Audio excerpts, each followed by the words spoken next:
There we go. What's up, everybody? Hope you're having a happy Saturday. I'm just going to be doing one of these fun little panel explorations that I've been doing lately. I did a live stream of me inking the panel for Enemy Ace not too long ago, and I didn't live stream one, but I recently did another one. I did a panel from X-Men comic. Available for sale, by the way, if anybody feels like they have to have it. And today, at sort of the request of one of my live stream viewers, I'm going to be doing a G.I. Joe piece. So who doesn't love G.I. Joe? Well, I don't know. I guess somebody doesn't, but I love G.I. Joe. And so I'm going to be inking a specific panel from a specific issue. As usual, if you think you know the issue, I'd love to hear from you in the chat. I'd love to hear from you either way, just to keep me company while I work on this today. But yeah, we're going to be doing another panel exploration. I'm really having fun with these. This is something I just started. The first one was that Enemy Ace one, which I think I did maybe a week ago, maybe a little less. I got these neat 5.5 by 7. They're custom because they used to be part of a big 11 by 17 board that's been custom cut into these smaller pieces. And I was gifted those, and I was like, well, what am I going to do with these? And I thought, well, these panel explorations might be fun, just to really, really pay attention to and focus on one panel's worth of art.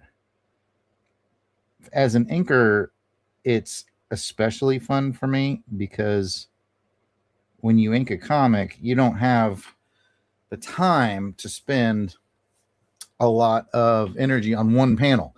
That's what makes this so much fun, is I'm able to put a lot of time and energy into one panel. And I'm following the original as close as possible. Sometimes I add a little bit of my own. Sometimes I'll change the line thickness a little bit just for fun. I usually add one color. I want to say hey to Heinz in the chat. Heinz, this one's kind of for you, man. I was flipping through some of my G.I. Joe, and I saw this panel. I thought, ooh, this would be a good one. And Heinz and I had chatted offline about G.I. Joe panels. And so he had me really thinking about G.I. Joe panels. So this one I saw, and I was like, ooh, this will be a fun one. So this is the one I'm going with. Let me know if you recognize it, Heinz, if you know what issue it's from. Much like the Enemy Ace one, this one will be for sale. This is not a commission. This is just one that's up for fun. In fact, I think I have a banner, so I don't have to mention that every 2 minutes. Let's see again. I feel like I made a banner like once upon a time, long ago. Yeah, there we go. There. Yeah, I do have it. I have a banner for that. All right. So yeah, I'm looking forward to this one. Although, for those of you who know me well, know that I am not big on template work, using rulers and other templates. And there's a little bit of template work that you can see with this window in the background that's going to require some template work. Oh, man, I love it. Heinz in the chat says that he's been reading the compendium looking for a great panel. I was looking, Heinz and I were chatting offline. I was looking at the panel I want to say I can't remember what issue number. If you made me guess, I'd say around 8, maybe 7. I don't know. I was looking at the one where Stalker is fighting the alligator or crocodile. I can't remember if it was an alligator or crocodile. And I may still do that one. It's a little busier than I'd wanted it to be, but I may still fool with it. So definitely a possibility of messing with with that one. But yeah, Heinz, definitely let me know. And your first guess is, well, one of those guesses. Heinz has guessed. It's either from issue 49 or 50. One of those is correct. One of those is correct, Heinz. It is definitely Storm Shadow in his return from death. But as usual, anyone is welcome into the chat. We have a nice chat group on this channel. I'm happy to answer any questions folks may have.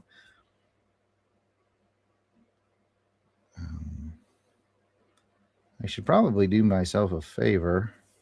And since I've got screen space, ooh, that glare is no fun for anybody. Is there going to be glare? I can put that one up there. That's one I've done recently that is for sale. And I'm doing these at 35 bucks. Now you got me wondering, Heinz. I'm going to go to, I got the book just off camera here. I have it in my special fancy custom hardbound. There's the page that I found it on. And this is from issue 50. This is from 50. And yeah, I had 50 put into my special fancy hardbound, custom hardbound special missions collection because the first special mission was the backup story in 50. And then this one goes to 20. No, I'm sorry, 14, something like that. I can't read, it's too small. And then I have volume 2, which has the rest of the special missions in it. But yeah, it's you were so close, my friend. It is 50. Hey, let's see. I was thinking with the lettering, I might go with a size 3 micron for the lettering. Let me see if that's going to work for me. I think it will. The letterer of this issue was Joe Rosen. And when I'm done, of course, I'll put the information probably down here of what issue it's from and who all the credits go to. And I will remember to credit Joe since I am using his lettering.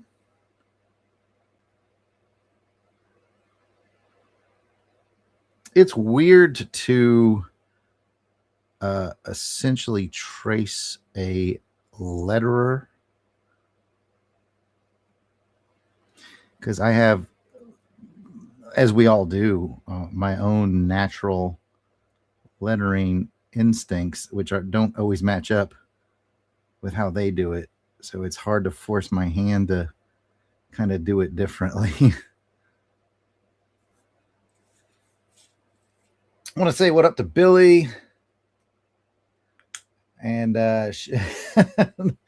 shout out to my fancy collection. Don't get me started over there. I'll go on and on about my fancy collection, JT. I appreciated your comments on my other video, JT. Your comments and questions were cool, and I appreciate you stopping by, man. So yeah, I've done the box. I'm going to do the lettering. Then I'll probably do all the other stuff that requires a template. And then I'll get into the fun stuff.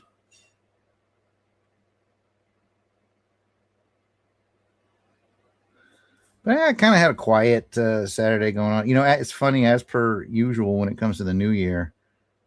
I was all day yesterday I thought was Saturday. And it wasn't until very late in the day did I realize that yesterday was Friday. So I kind of was, in a good sense, it got me, I was ahead on things. So I was like, oh man, I got a little time here on Saturday. I guess I'll go ahead and do something productive. Oh, JT says he's been listening to the show for years. Do I know you by another name, JT? Because on my screen, it just shows you as JT976 Evil, EVL, EVI. It's hard for me to read. If I know you by another name, let me know. But man, I appreciate your support. As I appreciate Billy, who stopped by, and Heinz is in the chat.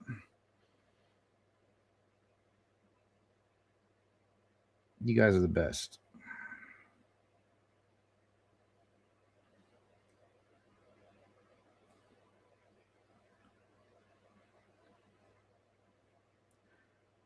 I went with a Micron 3 for this lettering.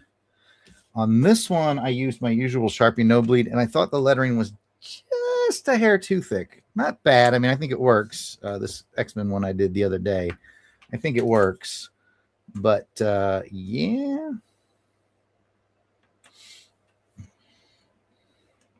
Well, that's cool, JT. You join the club whenever you feel like it, buddy. We'd be happy to have you. I'm just glad you're here now and showing some love and support.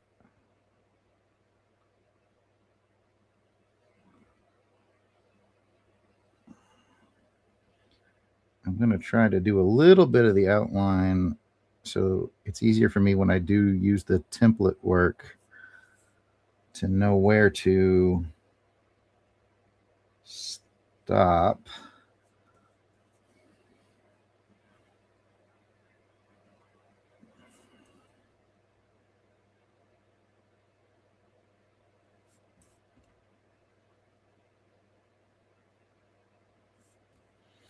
I tend to ink a little bolder around the edges than a lot of the folks in the comics. I did notice, having done just 3 pieces now, done an Enemy Ace, which is already sold, this X-Men one, and this. I know I just tend to ink a little heavier than folks in general.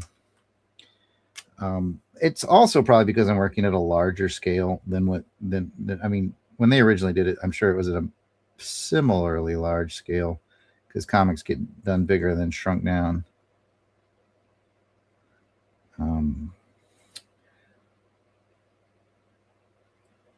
But again, I'm able to spend more time on these, so I can focus a lot more time on deciding what kind of line weights and stuff I want to use. And it's just kind of my go-to to have a heavier border on the outside of my character figures. Just kind of my thing.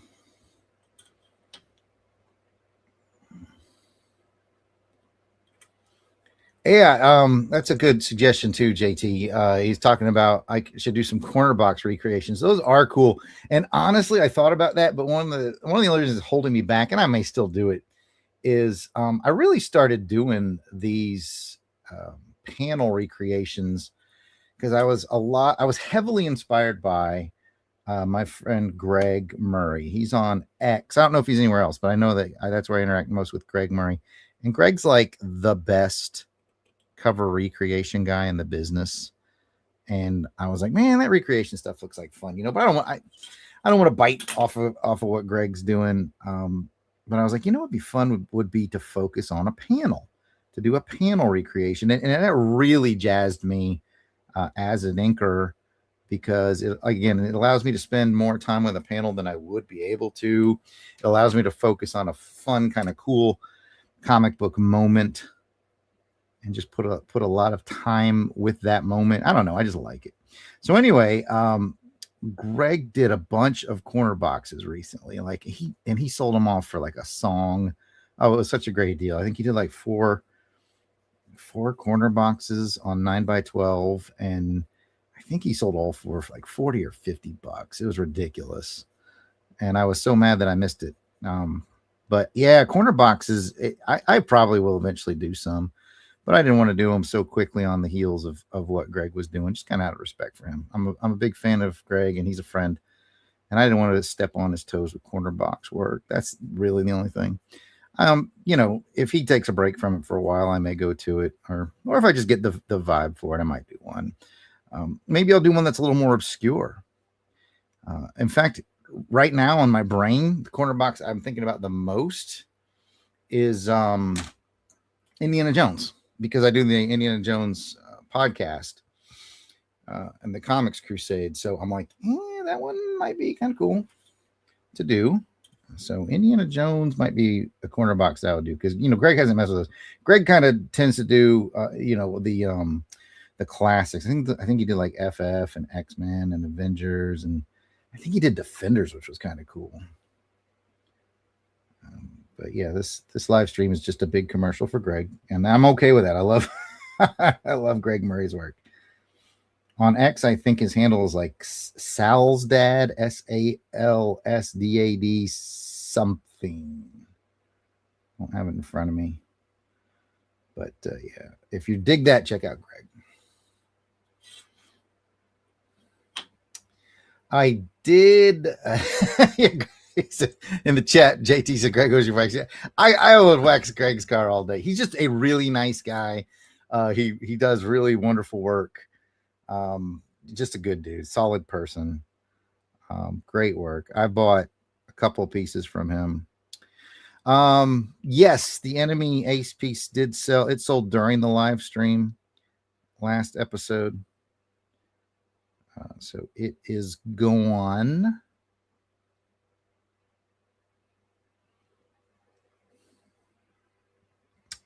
But I certainly appreciate your interest.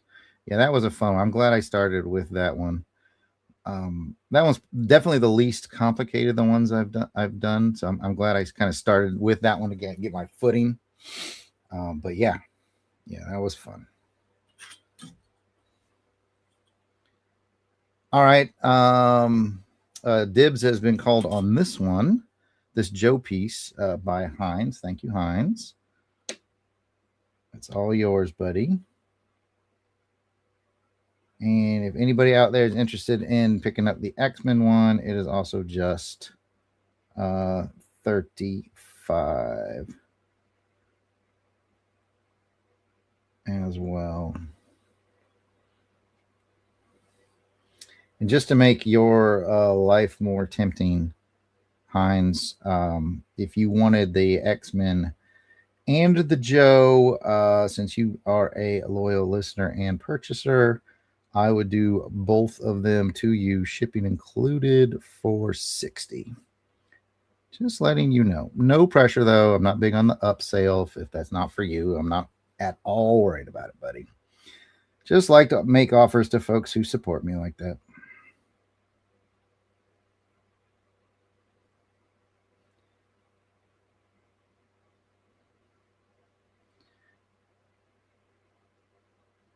Hey, I appreciate that, JT, about adding the pop of color. Yeah, what I kind of do is this one and this one right here that I'm working on, the X-Men one and the G.I. Joe one I'm working on, they both used Zipatone in the original art. And you probably know what that is, but for anybody watching who doesn't know what that is, it's almost like a cut and paste layover when an inker wants to add a shade to a piece. If you see the original piece, there's a Zipatone shading inside this window here, and it's like you'll know it when you see it. It's from the comics. It's like a bunch of tiny dots, all symmetrical, very tightly together. That's Zipatone. And since Zipatone is almost impossible or exceptionally difficult to recreate with just pens and paper, that's where I decided I'd do color enhancements. And so I'm using put a color enhancement instead of the original Zipatone. So yeah, there'll be a color enhancement here on the windowsill.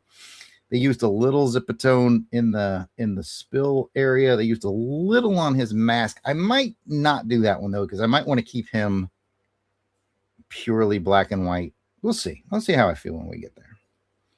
That's my thoughts on it. I will be happy when I get done with all the ruler work. You guys know me. I don't like template and ruler work all that much, which is why my hat is off to whoever is the inker for like Iron Man. The amount of templates work that required on tech and stuff, that's got to be crazy. Yeah, and JT's right. He just mentioned he's seen Modern Orders scan in Zipatone, whatever program they use and apply that way. I keep forgetting that there's it's the future and people draw with computers. Man, I tried that. I tried doing I got a Surface Pro and I got some packs and all that for inking, and let's just say it did not work out in my favor. It just wasn't for me. I tried it. I gave it the old college try. Speaking of old college try, I ended up giving the Surface Pro to my son who's in college for graphic design. So hopefully he gets some use out of it. Yeah, I was like, I'm going to join the future. I'm not going to be an old man anymore. And yeah, I'm going to be an old man. It didn't go bad. It just here's where I really messed up when I tried to do it. I tried to do it on this one specific project I had. I was like, this is the project. It wasn't super demanding. I was like, so for this project, I'll I will, try digital. What got me was when you're working on a project, there's a deadline involved. And so I was like trying to learn. I was like, if I can learn it by such and such a date, and I didn't make it. So yeah, I want to say what up to Tony. Tony, thanks for coming into the chat.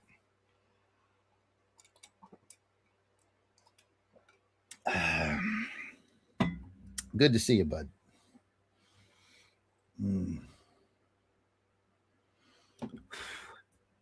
Tony, what you heard was me making a special offer to Heinz in the chat, which he does not need to take at all. He already called this piece in the chat, and I was offering him a special deal if he wanted to bundle in the X-Men piece as well, which, again, I am not an upsell pressure kind of guy. So if that is not for you, Heinz, then that's perfectly cool. Not a problem. If anybody wants to snag X-Men, it is $35. That includes shipping, assuming you live here in the United States. If you don't live in the United States, I will do it at $30 plus whatever actual shipping is to you.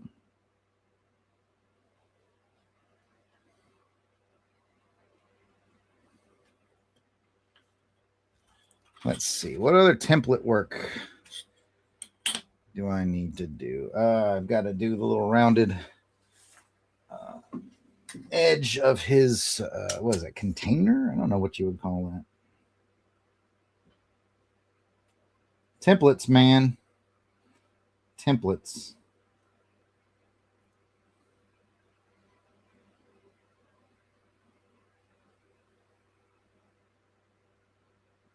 The main reason I don't like them is A, they slow me down. And B, it's the worst. It's the worst when you're doing a template and you're getting that perfect line just the way you wanted it, and the dang thing slides. So what you can't see is I'm putting way, way, way more pressure than I probably need to on these when you might see my fingers going white. So I'm going to put a lot of weight and pressure down on the template because I'm so paranoid of it slipping, because it's happened to me before. It's happened to me before. And I don't like it. Okay. That should do it. I'm going to do just an extra little bit over this bottom one because I want it to be a little darker. Yeah, there we go. That'll work. That'll work. I got you, Heinz. Understood. Sometimes, JT, I do tape down the art. When I did the transfer of this with the pencil work, that was taped down. Otherwise, I like to be able to spin it and flip it just as it is on the table. I've been known to, especially when I travel, like when I'm doing conventions. There was a point where I was doing conventions, a couple points, and inking comics. So I would ink while it was quiet at the convention. And at that point, I would definitely have whatever page I was inking taped to my board. That's just a good idea when you can't sit at your table normally. And yeah, I would definitely tape it to my board in that instance.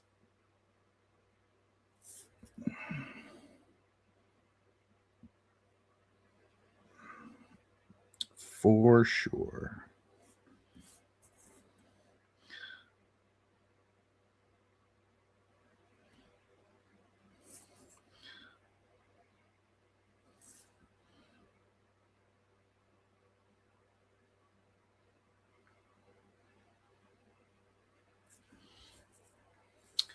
So, questions to the chat for those of you who have stopped by, who I appreciate you. Since today's drawing is from G.I. Joe, near and dear to my heart. You can't see it, but I am wearing a G.I. Joe t-shirt, even as we speak. What's your favorite Joe? I need to know. I need to know your favorite Joe.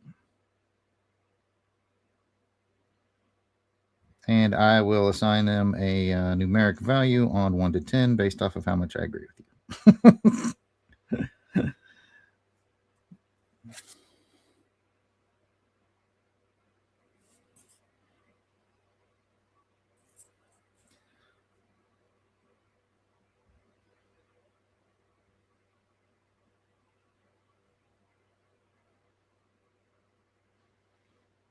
Okay.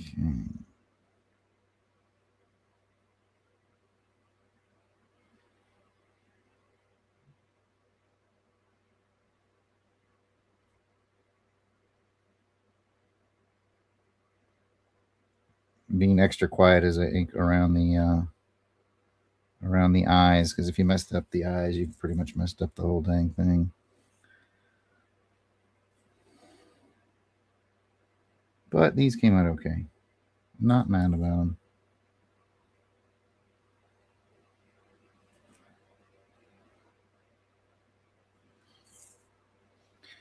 Oh, we got some answers. Low light. Ooh, low light's low key one of my very favorite ones too, JT. So yeah, I'll give you a 10 out of 10. Tony likes Shipwreck, who's just a pure classic. You know, he was never one of my favorites as a kid. I thought he was a little too oddball, but man, he really shines in the cartoon though, doesn't he? I'll give you 8 out of 10, Tony. And Heinz goes with Grunt, straight arm Grunt, like the most generic of all the Joes. You know, personally, I think he's about a 6 or a 7. But the fact that you're owning the love for Grunt, I'm going to give you a 9 out of 10 for that. I think Larry Hama really liked Grunt as well. I remember him bringing him in for some story elements. Like, I think it was like after he even left the Joe Squad and he was like going to college on the GI Bill. It was a neat storyline. We've been covering it over on Aaron Moss's Real American Headcast.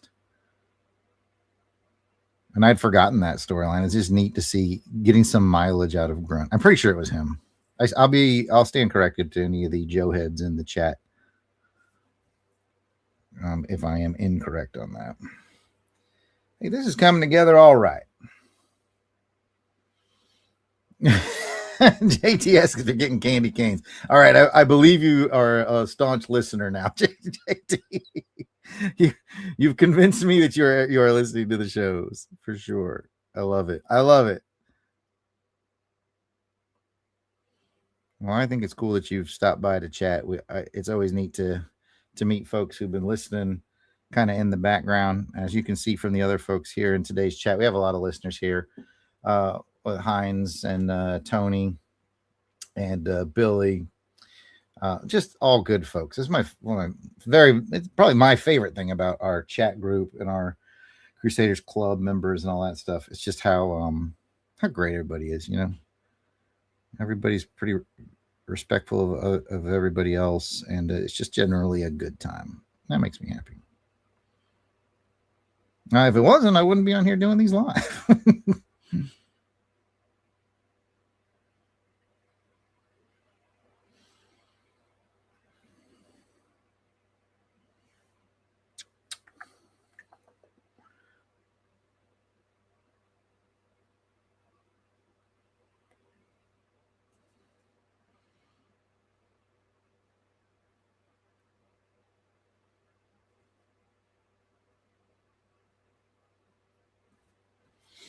Yeah, this is starting to come together.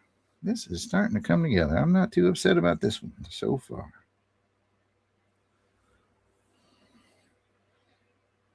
And just another thank you to Heinz, who called dibs on this piece. In fact, actually, I was about to turn off the banner, but I forgot. I need to be advertising for the one piece left that I do have, if anybody wants that.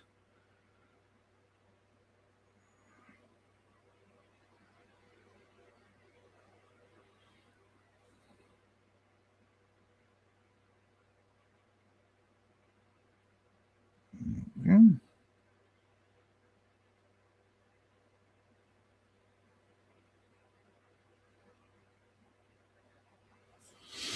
So, what's everybody currently reading right now? I'd love to hear about that in the chat. I'm working on. I've got the volume. I think it's only one volume. Oh, there it is. I can see it off screen. I'll show you. That's what I'm currently reading. I'm about a third of the way through the Men of War showcase from DC.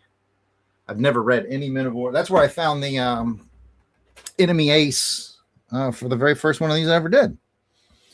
Was with that one. Was Men of War. So that's what I'm currently reading. What are you guys out there reading these days? What's on your nightstand? I regret asking that question with Tony Pennington in the chat, but you know, we all make mistakes, so here we are.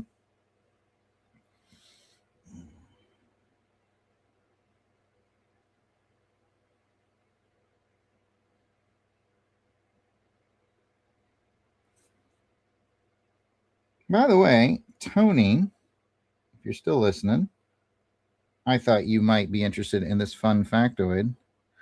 I was looking at the numbers on our YouTube channel today, and I was like, hey, I wonder who was, you know, kind of the quote unquote champion of Crusade Miss this year. And by strictly YouTube views, I don't know what the podcast downloads are like, but just strictly by YouTube, Wonder Man. Wonder Man was our most watched Crusade Miss episode this year. So congratulations, Tony. I'm pretty sure that one was the one that you brought.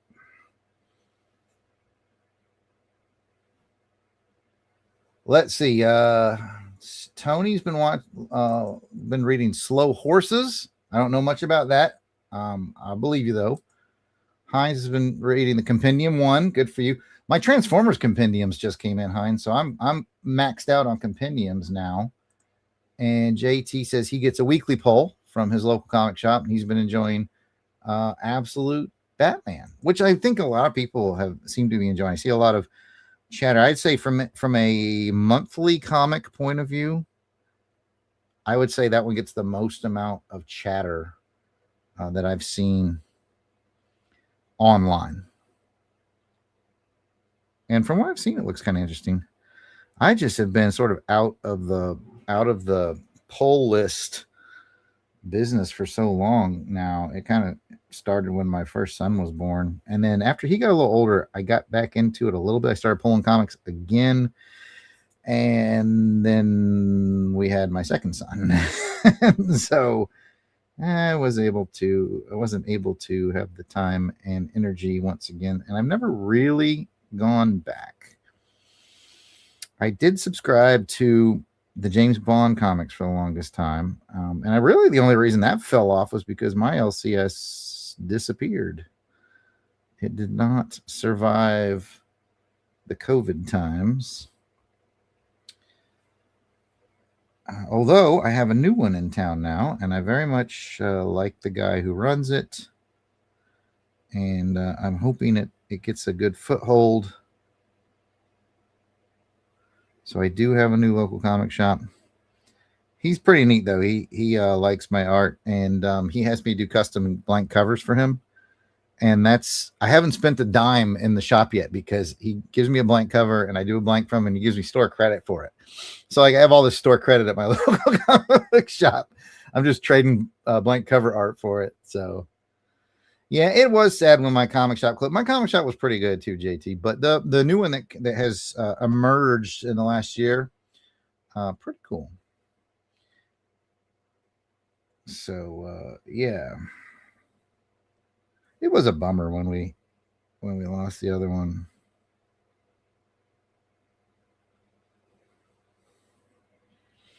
But that's how it goes sometimes.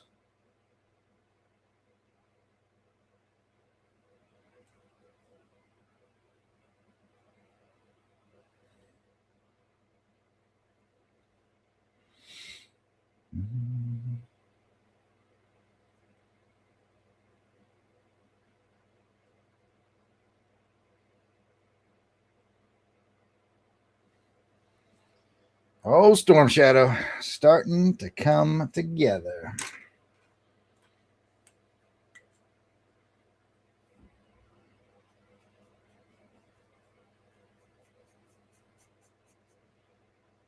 Okay, I see your description there, Tony, on Slow Horses. Interesting.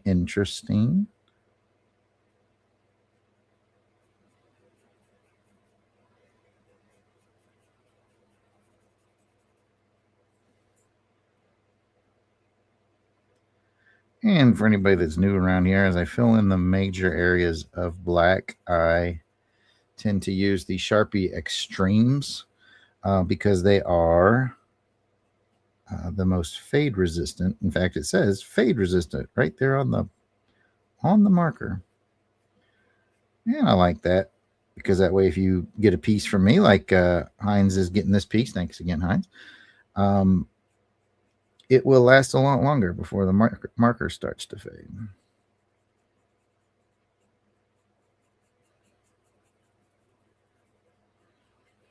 Now, I keep almost all of my original art in bound books. I use those like art portfolio books that you can get on Amazon, and that really helps them last because they're not exposed to the light. But you only time it's exposed to light is when you're going through to look at it and kind of smile and admire your little art collection, of which I've amassed quite a bit over the years.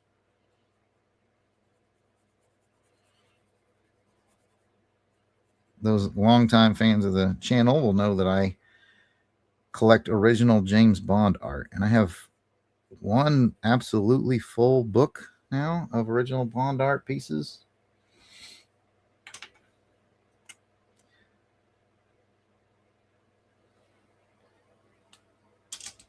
And yeah, I think I have more beyond that. And I know I do.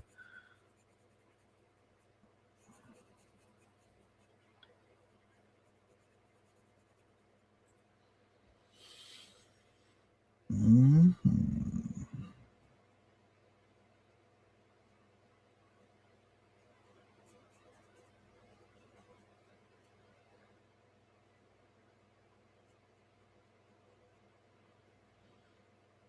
Well, I'm hoping everybody had a good new year.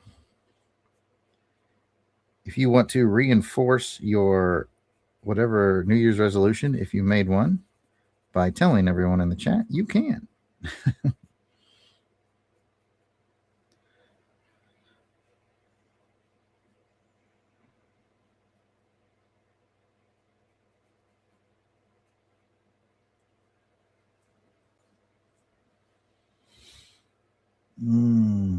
Oh, you ask a good question, JT. Do I have Mike Grell Bond art?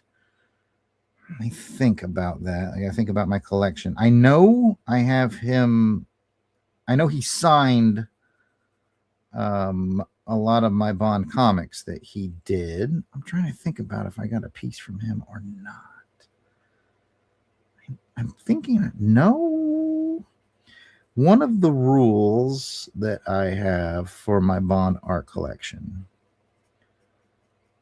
is financial. I do it at $75 a piece. And what I'll do is I'll go up to a creator and I'll say, hey, taking commissions. I like your style. And and I'll say, here's my deal. I do $75. So for some big name creators, like Grell or whatever, I'll just tell them, I don't know, your prices are probably higher than that, but I just tell them, give me what as far as $75 will get me. And I don't think I did that with Mike. I've met him a couple of times. I probably should have. I don't think I did. I could be wrong. I need to look at my collection, but it doesn't ring a bell.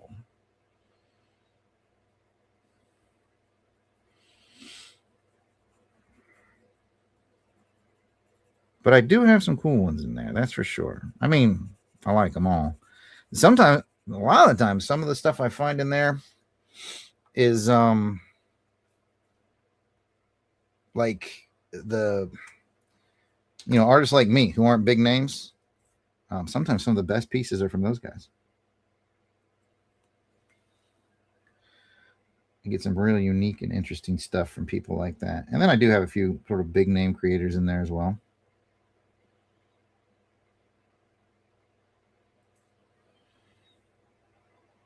So it's fun.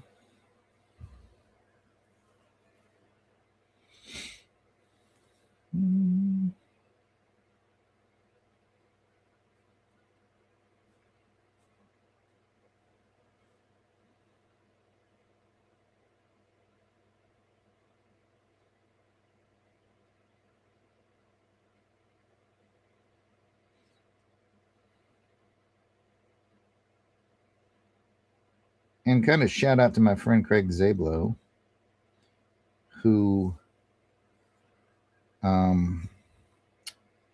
runs the Stallone Zone website, the longest running Sylvester Stallone website on the planet. He's the one that kind of gave me the idea because he was doing Stallone pieces. He was getting artists, all the artists to get their different interpretations of Stallone, and I was looking through his book, and I was like, oh, that's really cool. And I thought, well, I'm a big Bond fan, so that's where it all started.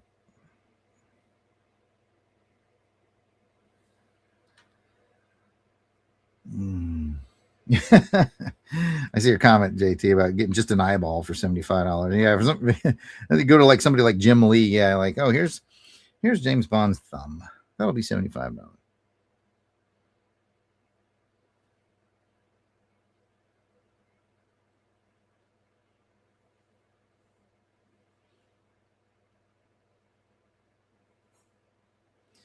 But I've definitely got some really neat stuff. One of my favorites is a piece by Dean Kotz. And what was neat about it was I kind of caught Dean. He's an up and comer, and he did a Bond piece for me. And then like 2 years later, he got hired by the actual Dynamite to do some Bond covers. And so that was kind of cool to get a Bond piece by a Bond cover artist, but like well before he had been discovered by them. That was kind of fun.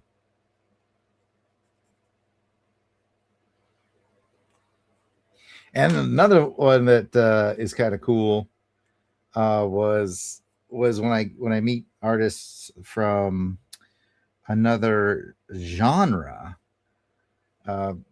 For example, I'm good friends with Robert Pope, who's one of the founding artists from Cartoon Network when they started doing their own original stuff. And what's especially neat about Robert is not only is he just a really nice guy, he's one of the nicest guys I've ever met in my convention experiences, is when Charles Schultz died, the Schultz Foundation allowed, and I don't know if they changed this since, but they allowed 3 artists to be officially licensed Peanuts cartoonist artists, and Bob was one of them. And that's a pretty big accolade, I think. But I'm a big Peanuts fan. But where I'm going with this is Bob did Snoopy as James Bond. So I've got this Snoopy, and he's in a tuxedo, and he's holding a martini. And then like I met the guy who drew the Tick comics, and I have the Tick as James Bond. And I'm friends with Bill Gallaher, who's drawn a lot of Archie. Bill actually did Reggie as Blofeld for me because Dan Parent, another Archie artist, had done Archie as Bond. So I have Archie as Bond and Reggie as Blofeld, which cracked me every time I look at it. But I love those like weird mashup pieces. I think they're fun.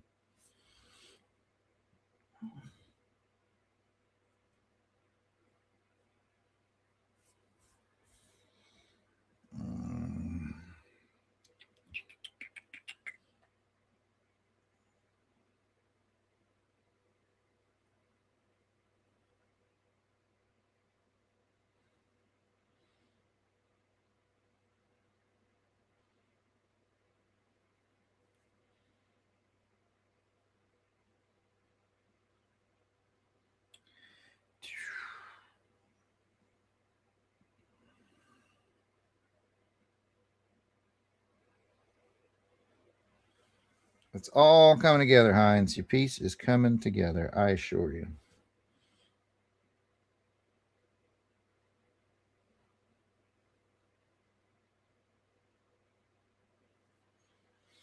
A lot of interesting little details down here in this portion. I have the actual panel on my monitor off screen here, so I can kind of keep glancing at it for reference. And honestly, I think the original artist and inker used rulers for these drip lines. that I'm currently doing by hand. I just like I am taking a creative liberty because I feel like drip lines look a little more organic when done without a ruler. And I just take the line and pull it down like this, and then kind of let it, and then I just lift it off, and I think it adds a little organicness to it. I mean, who am I to say? There, Rod Wiggum and Andy Mashinsky will know more about this stuff than I ever will. When I have like flowing liquid like this, I just feel like the more organic, not ruler lines give it something extra. Here's hoping that Heinz agrees with me. Stuff probably people don't even pay attention to. Regular folks don't even probably pay attention to it. I don't remember JT. I don't remember if it was Bill Edlin. It might have been. It's been a few years. I remember I was doing a convention we were in Daytona. I'm pretty sure it was Daytona. Yeah, I think he was only like 2 tables down from me.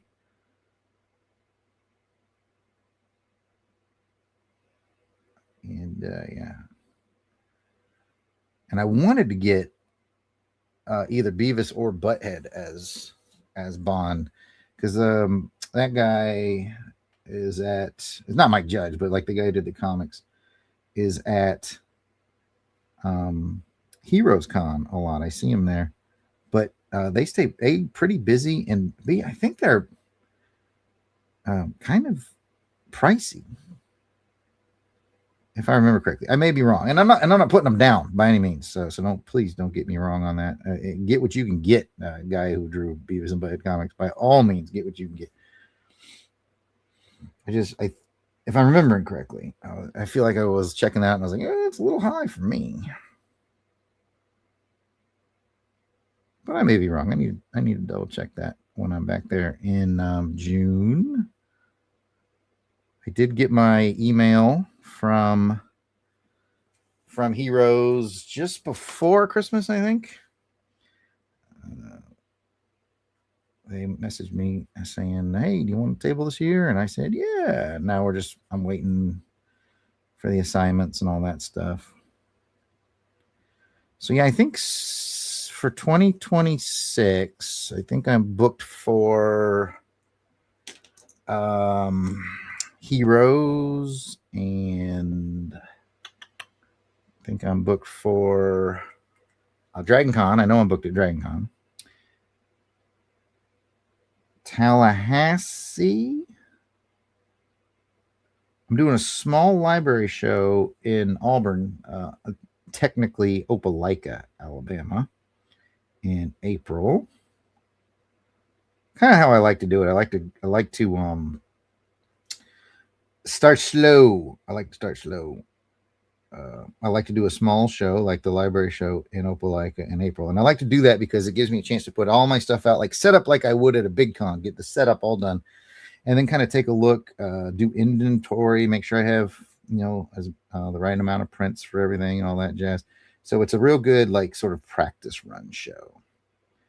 Yeah, you don't get rich at the library shows by any means, but it's a good way to meet some new folks and again check your inventory and stuff like that. So it's kind of a win-win, and I love going to Auburn because that's where I went to college. So Rick Parker, that name looks correct to me, JT. But is Rick Parker the Beavis guy? I think it is. You got a good head for these things, JT. My memory not so stellar. JT's memory more stellar than Jarrod's memory.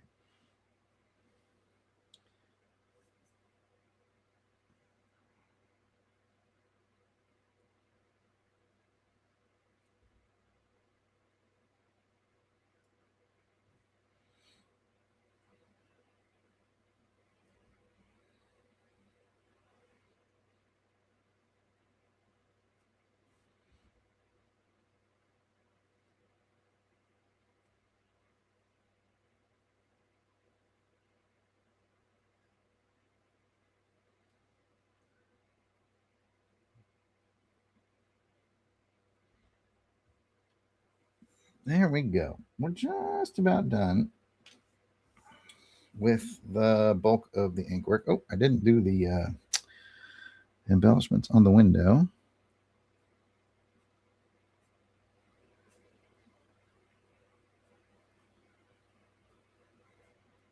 Heinz, if you are still in the chat, you get to answer the question that Billy got to answer on the last one of these.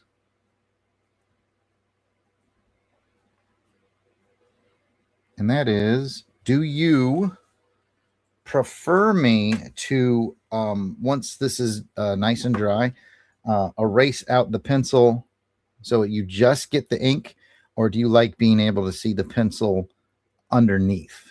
That's up to you, Heinz, if you're still around. Just wanted to toss that out there. All right, now you see a little bit of detail work that I want to do right quick.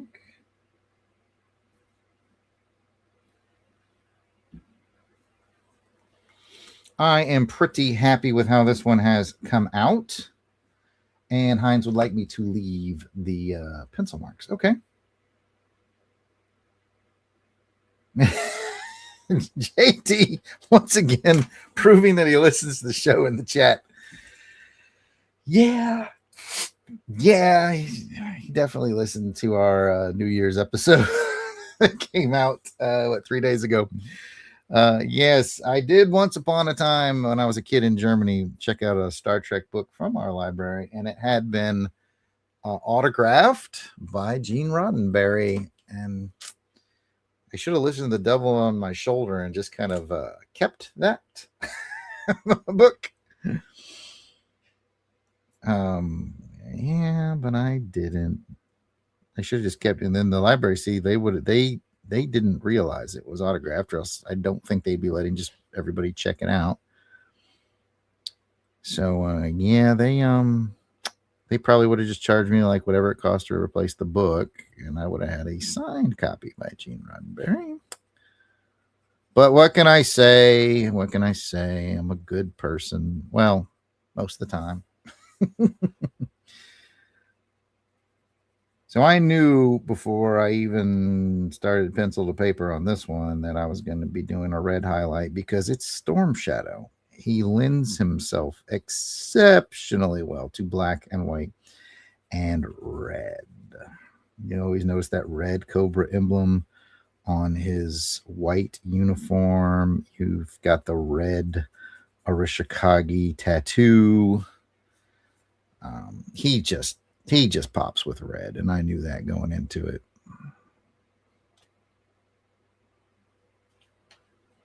So we are going to do the red embellishment, and then I'll do the credits, and then I'll sign it.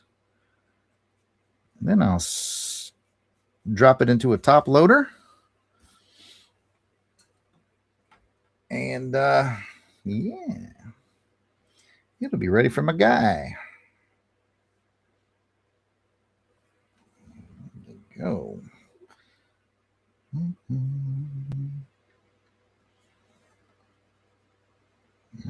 Nice. All coming together. Need to thicken this line a bit.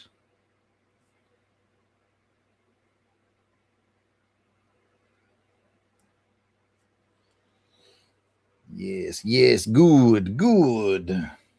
All right, and now I made some notes. Where's my notes? Okay, so we're going to go sideways, and we're going to put, this is from G.I. Joe number 50, which was August 1986. And put Larry Hama, since he wrote it. And then this is Rod Wigham, and I have the spellings, and I'm glad I do because I almost forgot it was W-H-I-G, and then I think it's Ham. Yeah, Wigham. And Andy Mashinsky. If you're in the recreation art business, always remember to give credit to the original guys. Not only is it the right thing to do, but man, the internet will come after you if you forget.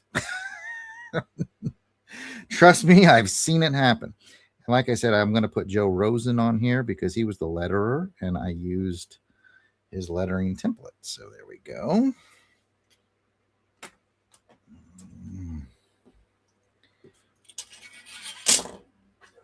Yeah, templates everywhere. It's another reason I don't like templates. All right. Well, it would help if I could see. I'm going to have to flip that around.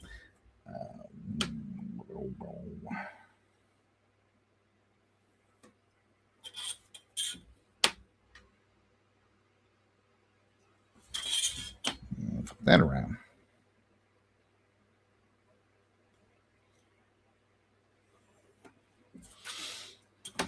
Give it a close.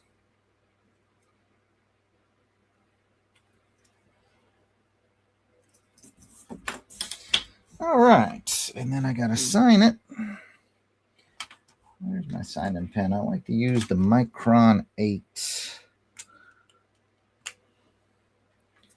And for this one, oops, smeared some pencil there. Let me clean that up.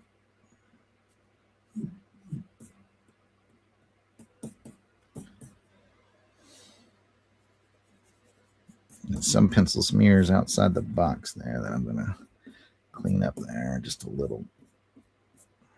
I won't get rid of your line art, Heinz. I'm just going to get rid of a little bit of the smears on the outside the box that you probably can't even see on the video, and would be hard to see in up front in real life too. Okay. Do I want to sign here or here, here or here? I'll put it down here.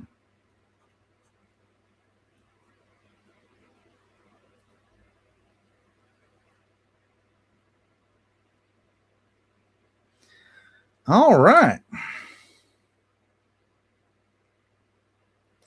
Hey, what up, Huey? Huey C. Onyx in the chat. Thank you for stopping by. That's cool that you stopped by, man. It's always nice to see you again. All right. We're about done here with Heinz's piece. Thank you for the support, Heinz. Any last minute takers on the X-Men piece? Again, $35 includes free shipping. Thank you, JT, who said that turned out really nice. Heinz said very awesome. I'm supposed to tell somebody hi for Tony. I do that anyway, Tony. Whenever I talk to anyone, I'm just like, Tony says what's up. So you're going to be fine on that. And it's so cool that Huey was able to stop by. Good to see you, man. All right. Let me grab a top loader, which is strangely difficult to get to behind my monitor over here. So if you hear a loud bang and everything goes quiet, just call an ambulance for me. There we go. I got it. I didn't hurt myself. I did not hurt myself. All right. I got my top loader here so I can get this ready to send to Heinz. Heinz, I assume you have my PayPal. If not, just message me on X, Facebook, or Instagram, and we'll get all that taken care of. I feel like you've ordered from me before, but I may be wrong.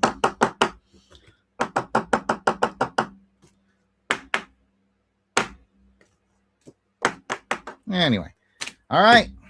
That's as good as Heinz's Storm Shadow from G.I. Joe, rising from the pit, rising from his own death, actually. G.I. Joe number 50 panel recreation for my guy Heinz. I want to thank everyone who stopped by and remind everyone that we'll be back tomorrow with another live stream. Chris and I will be back here at 3:30 Central, 4:30 Eastern. Do the math as you head west. For Best Under 5, we're going to be talking about Stop or My Mom Will Shoot with Sylvester Stallone. I mean, he's not going to join us for the show. He's in the movie. So yeah, we're going to be on our best under 5, where we watch movies that have a 4.9 or lower on IMDb that we think maybe deserve a boost, or, you know, maybe not. It all depends on what we think. That will go down again here tomorrow. We'll be live again 3:30 Central. Chris and I talking about that. So come back and chat with us then if you want to join the hijinks and tomfoolery around Stop or My Mom Will Shoot for best under 5. Love to hear from you. JT says he's going to imagine. I tell you what, JT, I tell you what we'll do. Just so you don't have to imagine. He's inspired. He said he was going to imagine me freezing off camera. I'll switch cameras. Hey, there we go. Oof, that is a very bright light. Yeah, it's better. I told y'all I was wearing a G.I. Joe show shirt while I was doing this. So this goes to Heinz. This still available for sale. If anybody wants it, just let me know. And we'll be back here 3:30 tomorrow, me and Chris, with best under 5. Tony has clearly seen the movie before. He says, be sure to wash your guns before the show on Sunday. So anyway, we'll see you for that. Remember to at Yard Sale Artist X, Facebook, Instagram. Give me a follow. Say hi. Love chatting with folks. And of course, this is Longbox Crusade Network. So at Longbox Crusade X, Facebook, Instagram, YouTube, Blue Sky, Skip, Scap, Skabobble. We're everywhere. Give us a like. Give us a follow. And I guess I'll act froze and catch you guys next time. Here's me acting froze. I wouldn't want you to miss it.